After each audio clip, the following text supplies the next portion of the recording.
I am a teacher, constructing lessons most people will never forget. The culture will make films, write books, songs, plays, and post videos of Limnic's activities, which will make my lessons' objectives that much more sticky.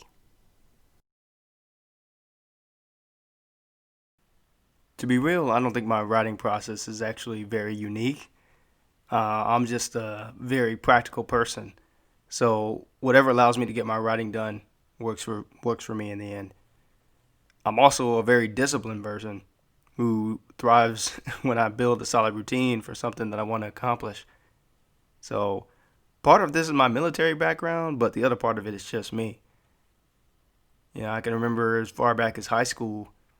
I had a pretty established routine. I remember my brother used to joke. He used to always say, "Yeah, Simpsons and Seinfeld, Simpsons and Seinfeld," because I used to watch both of those shows after I finished my homework. And yeah, I had the same routine pretty much every evening. I would do my homework, whatever I had, get it knocked out, probably play a game, whatever, eat dinner, and then I would just watch Simpsons and Seinfeld before I went to bed because they were heavy syndication back then. So I brought the same type of mentality to my writing, to writing this novel. So writing Sirius and Limnick. I mean, I'm kind of like a dog. When I get a bite, I just kind of got to attack and latch onto it, and then I'll hold on until I get whatever I need to get done.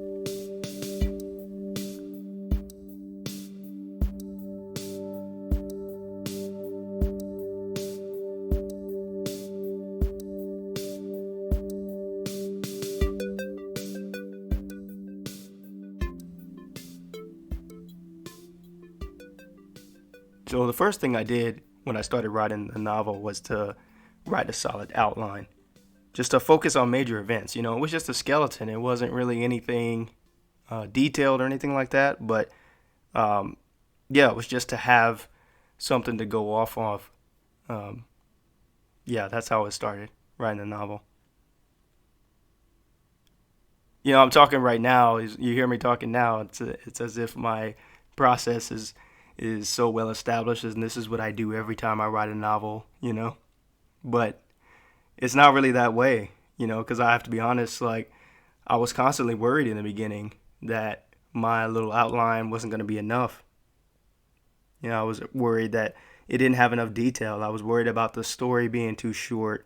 I was worried about how I would competently connect all of these different events together. I was worried about how many characters I had, or what type of supporting characters I would have. All this stuff kind of, I tried to do everything at once, and it prevented me from getting stuff done. So it was a lot to think about at once. But after I relaxed into my process after a couple of months, then everything just started to flow, and that was a lot easier. So my goal at first was to write at least 500 words a day, every day during the summer. So for me, this wasn't a very hard thing to do. So I started in about May of last summer, and then by August, I had written about 45,000 words. I feel like I definitely surpassed my expectations for myself, and I'm definitely proud of that.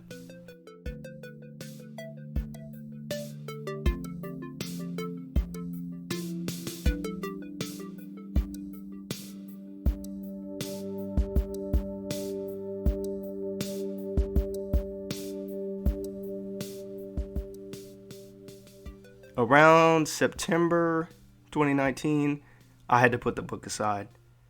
I got a new teaching job at the time, so I didn't have as much time to work on it, and yeah, it would be like that for the rest of the year. So I dropped it, and then I remember I went home for Christmas. I went back to San Antonio, and I was talking to my older brother, and he was asking me. He was like, "Hey, what's going on with your novel?"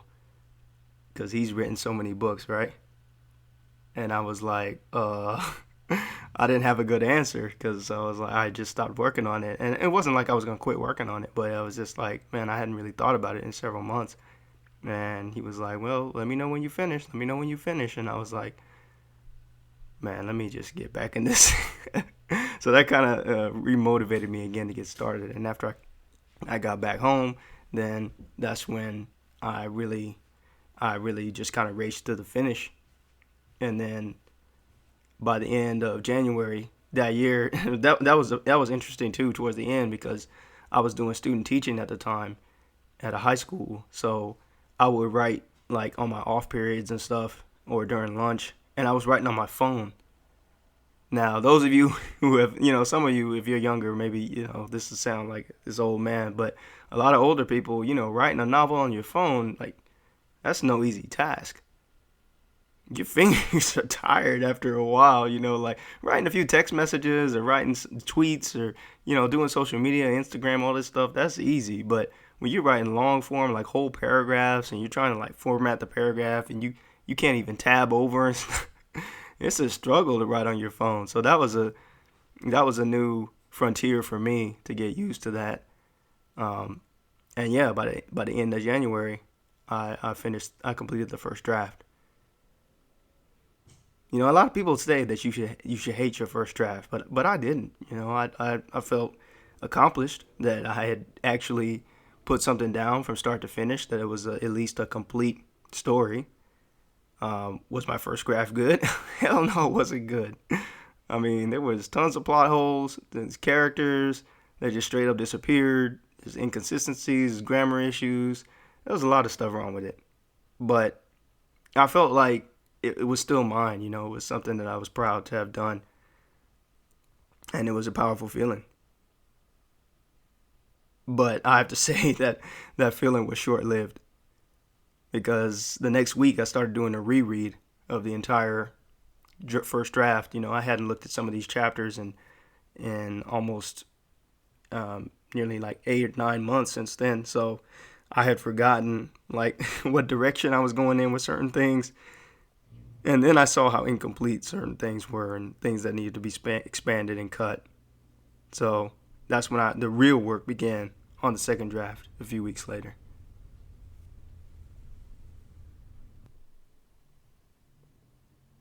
Every writer is different, but for me, to be honest, the second draft was the most work and the least fun part of the writing process because in the first draft you're just having fun. I'm a discovery writer, so a lot of people, there's this you're a plotter or you're a pantser. This was what I've heard. I learned that from the Sanderson videos, but yeah, it turns out I plot just like the skeleton, like I said, but when it comes to most of the story, like the finer details, it's all discovery writing.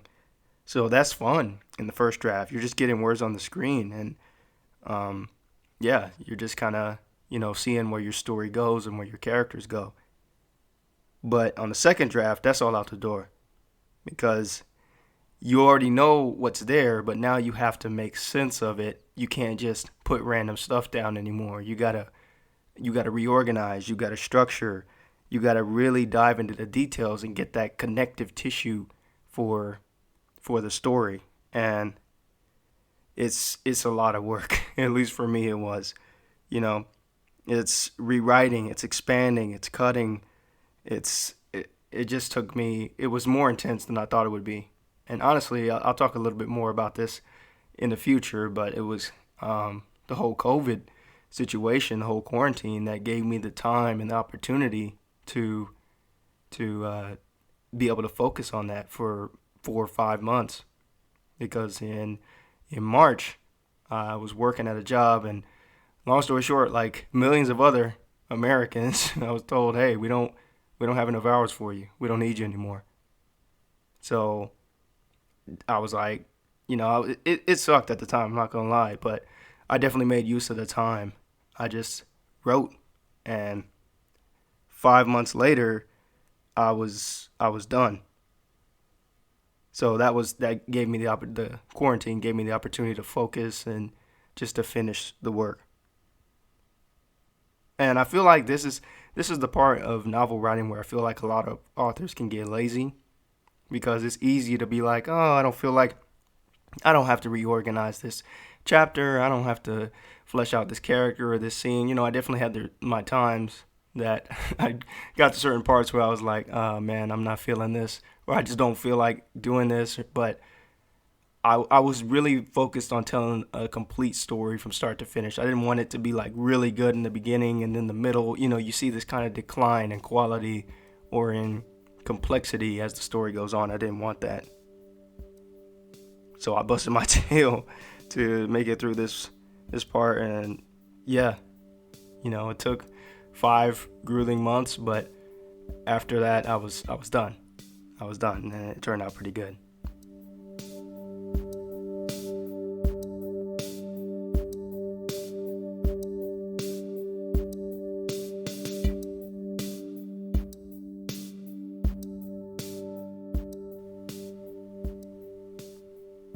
Then came the third draft, and that was a rush too, because that's when you build this thing piece by piece, brick by brick, and you can't really step back and see like the beautiful building that it's going to become. I'll use the building analogy since I talked about buildings in one of the previous sessions.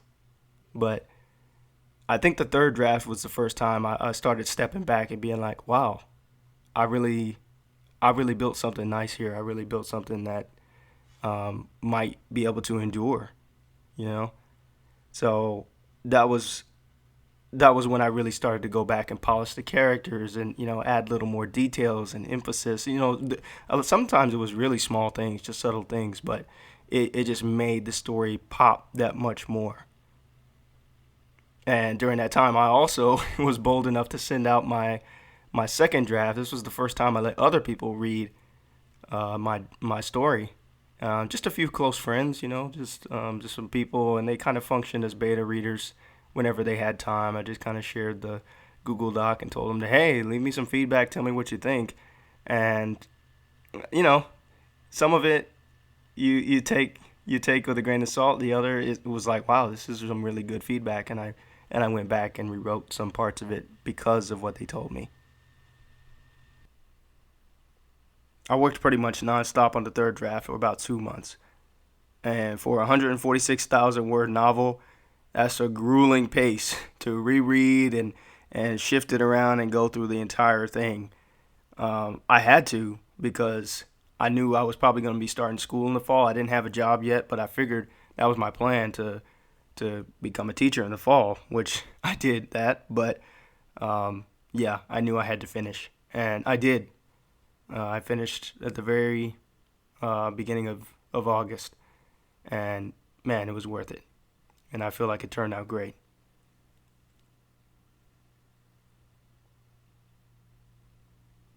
There's a lot of things I could say about the writing process in general. If I had to give somebody advice who was kind of on the come up, was thinking about writing their own novel, their own story, or a long form story, I would say 2 things. First, I would say, don't try and do everything at once. You can't, we want to make a good first draft, because writing is a very spontaneous process, actually. When you're in the moment, you get a good idea for a scene or for a character or for a scenario or for, a plot point, and you just want to run with it, and that's how you can just get these 1,000, 2,000 word binge writing sessions, because you just got a good idea and you're like, man, I can't waste this momentum. But the hard part is, once that moment's up, like magic, poof, it's gone. And you got to kind of work your way back in to get it. So my bottom line is, especially in your first draft, you don't want to be trying to make it perfect and focusing on grammar and all this other stuff, when you're going through. You really just want to focus on the writing, getting the words down, getting your ideas, whatever your ideas is, just put it down and let that carry you as far as you can.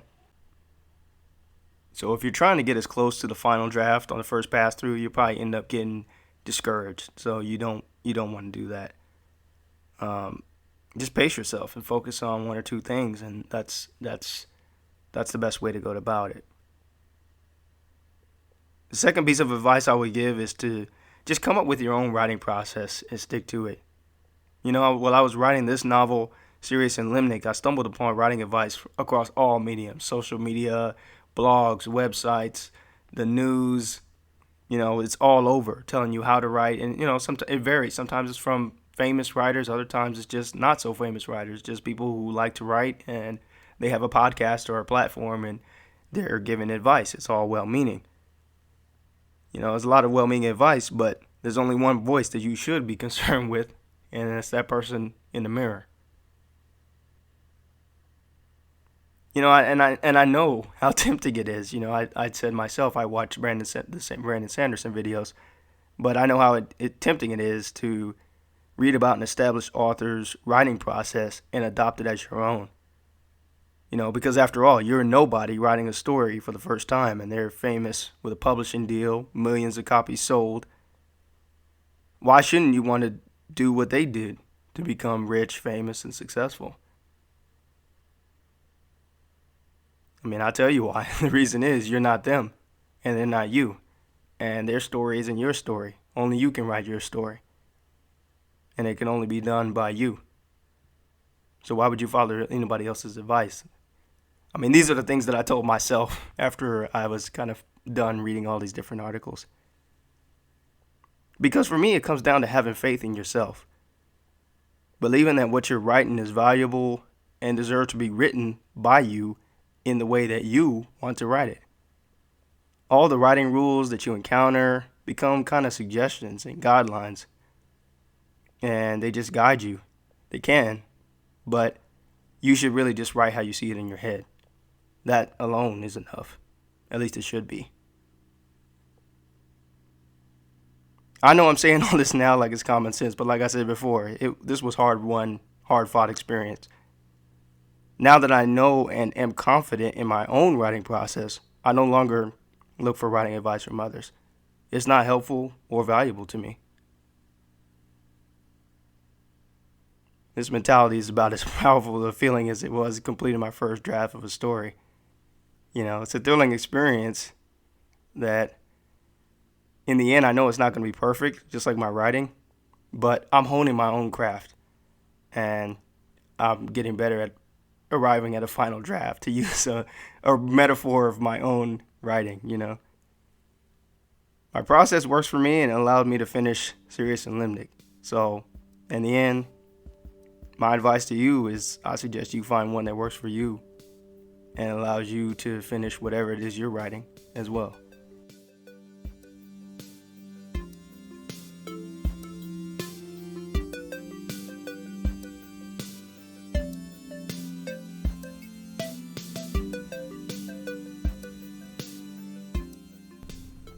Music for the Sirius and Limnic podcast was provided by Ryan Fonger. For more information about Sirius and Limnic, visit keithhayden.net and subscribe or follow @KH_author on Twitter. Subscribe or follow the Sirius and Limnic podcast on Apple Podcasts, Spotify, and Stitcher.